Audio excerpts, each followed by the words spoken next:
9 waiver wire stashes that could help you win your fantasy football league. Now, some of these guys, like Trey Benson, could help you in week 4, and others will be amazing stashes for the fantasy football playoffs. By the way, if you're new here, make sure you like and subscribe to get a video like this every week. Let's talk Trey Benson. Of course, we know he's the must-add of the week with James Conner going down with injury. We see in this game, he has good target share. That's one of the things that's going to give Trey Benson a solid 4 for your lineup. He also had 10 rush attempts. So with James Conner out, who left late in this game, Trey Benson is the must-add of the week. And I think someone you can start to put in your starting lineups starting right away in week 4. We see a nice matchup against the Seahawks. That's going to be an opportunity where he could score 12, 13, 14 points, even better if he's able to score a touchdown. Now, a guy you want to stash for the fantasy football playoffs is Woody Marks. Week 1, he had a pretty low snap share. Well, look in the Walter Picks app. That's one of the advantages of having this in your back pocket here. 11% snap share in week 1. 26% in week 2, and week 3 is being updated right now, but he had 48%. And he's looked good with the touches he's had. If you have a good roster and you don't need help week 4, add Woody Marks because he will make an impact in the fantasy football playoffs. Trey Tucker, an amazing ad for week 4. He had 8 receptions over 100 yards and 3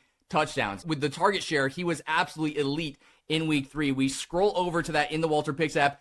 33%. Anything from 28% or higher is an elite level. 33%, and he's got a great schedule coming up against Chicago, the Colts, because they're going to be taking away Jacoby Myers, so he's going to be a great start that week. Tennessee, Kansas City, Jacksonville. The schedule is amazing for the Raiders in the pass game. Plus, week 1, he only had 2 catches, but he still had a touchdown. That's the kind of explosiveness Trey Tucker can bring to your team. Think like Jameson Williams light, potentially, or even better than Jameson Williams last week when he scored 40 points. But this is a guy you can add off the waiver wire, and I think you might be able to even trust going forward. Now, a guy to stash for the fantasy football playoffs is Tory Horton. Not only did he make a big play on special teams, he also had a touchdown in the receiving game. And one of the most important things is the route share. It's almost exactly the same as Jackson Smith-Njigba and Cooper Kupp. So when you're out there running routes, that's what gives you opportunity. And imagine there is an injury in this offense. Hopefully there's not. I don't wish an injury on anybody. But if there was, Tory Horton could absolutely be a steal off the waiver wire. So if you're good, if your team is set, you do not need help for week 4, but you are weaker at wide receiver,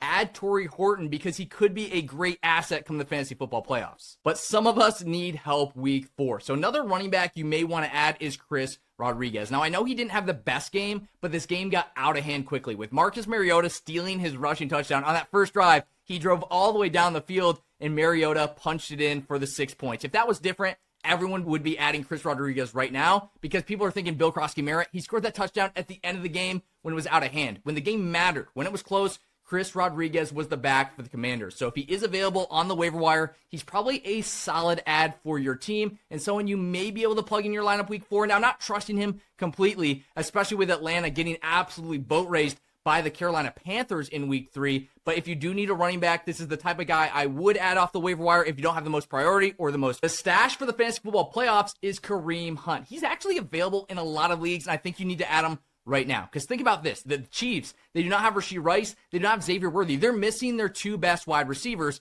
And what we saw last night with Kareem Hunt, he didn't have the best rushing, but he's the goal line back. And that's going to be a valuable role on this offense, especially when Mahomes gets his best 2 targets. They're going to be scoring more points. They're going to be moving the ball better. They're going to be using all these other options who have been stepping up these first 4 weeks, these first 6 weeks when Rashee Rice starts to come back. So Kareem Hunt's role could definitely get a little bit easier, a little bit better as these wide receivers are added back in. He's going to be a guy you want to add right now because by the time the fantasy football playoffs come around, he could be a very valuable asset. Parker Washington is a guy you could add for week 4. He had 11 targets in week 3, and that's coming off a good week 2 where he scored 12.6 fantasy points. So if you have a weaker lineup, you need wide receivers right now, this guy's available in pretty much every single league. And like 11 targets, like we said, that's exactly what we look for off the waiver wire. So that's a guy you can pick up and maybe even start him in your lineup for week 4. Hunter Henry's another guy you may want to add for week 4. Ramondre Stevenson struggled with 2 fumbles. Antonio Gibson struggled with fumbles as well. And the reason why I say that is Hunter Henry is a great red zone target. So if they're not going to trust those main red zone backs in the red zone, Hunter Henry could keep scoring touchdowns. He needed 2 touchdowns this week against the Steelers. I'm going to head over to the game log, and we see he had 8 catches, 90 yards on 11 targets. That's the kind of volume, a lot like we said with Parker Washington. 11 targets is absolutely elite, especially for a tight end. We roll all the way back to week 1, and he had 8 targets. So that's just something to watch out for with Hunter Henry. It seems when they play closer games or more competitive games, because Miami week 2 was not the most competitive game. They started off that game 12-0. Miami stayed about even with that the entire game. But they have some pretty competitive games coming up against Carolina, who is actually really good in week 3. They face Buffalo, where they're definitely going to need to pass. They face the Saints, who have been really weak against tight end coming up. So Hunter Henry, if your tight end is hurt, if your tight end has been underperforming, could be the ad you need off the waiver wire to get you back into a competitive place. This guy may not be available, but I have to mention Elic Ayomanor is someone you can also start week 4. We head over to the game log, and what I'm most excited about is he's been a top red zone target for Cam Ward. He's looked really good as a rookie, outperforming a lot of the other players, and his schedule's about to get easier. Next week, he faces Houston. Finally, an easy matchup for this team. They face Denver, a healthy Denver team in week 1, Cam Ward's first game. They face the Rams in week 2, a dominant Rams defense that looked great most of the game against the Eagles. And last week, they faced the Colts, who have been great as well. Finally, they get to face Houston, then Arizona, then the Raiders, and then the Patriots. 4 pretty easy matchups in a row. So if you are weak at wide receiver and this guy's available in your league, I would definitely prioritize adding him. Plus, he's a guy that could be amazing by the fantasy football playoffs. Again, Cam Ward's just a rookie. He's going to keep getting better and better. We look down at their playoff schedule. In week 15, they play San Francisco. Probably going to need to pass against them, especially with them being a lot healthier probably at that point in the season. Week 16, they face the Chiefs, who have been weak against the pass. Week 17, they play the Saints. So that's a pretty decent playoff schedule as well. Someone you can add now or stash for later. Now, a bonus for those of you who stayed to the end of the video. I've got a defense and a kicker to add off the waiver wire as well. I will be making a dedicated video for each of those positions.